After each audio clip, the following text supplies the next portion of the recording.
신규 확진자가 석 달여 만에 다시 10만 명대로 올라섰습니다. 당분간 확진자가 더 늘어날 가능성이 큰 상황에서 정부는 거리 두기 정책보단 지금의 일상 방역 기조를 계속 이어가겠다는 의지를 다시 한번 강조를 했는데요. 김민혜 기자 전해주시죠.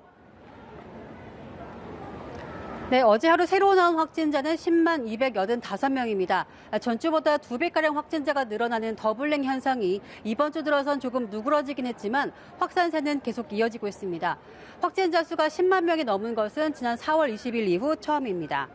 방역당국은 다음 달 중순쯤 최대 30만 명 가까운 확진자가 나오며 정점을 찍을 것으로 예측하고 있습니다.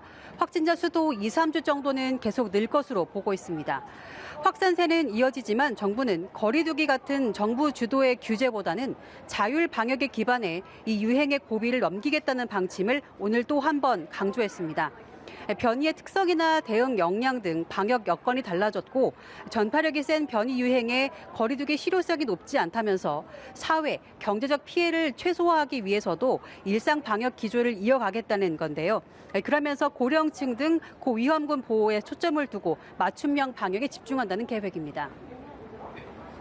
평소에 마스크를 잘 쓰고 손 씻기를 생활화하고 이런 기본 수칙 외에 정부가 얘기한 자율 방역 방안 어떤 것들이 더 있습니까?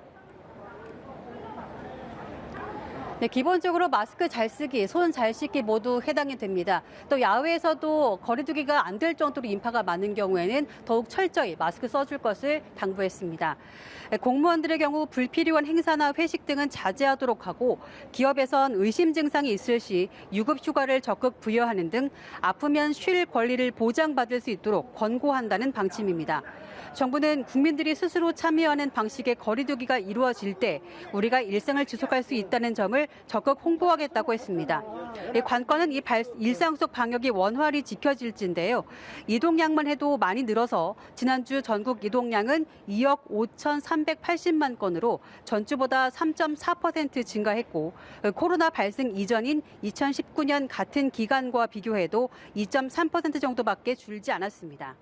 일부 전문가들은 자율 방역이라는 것이 개개인마다 받아들이는 정도가 다를 수 있는 만큼 정부가 일정 수준에서는 제약을 둘 필요도 있다고 지적하고 있습니다.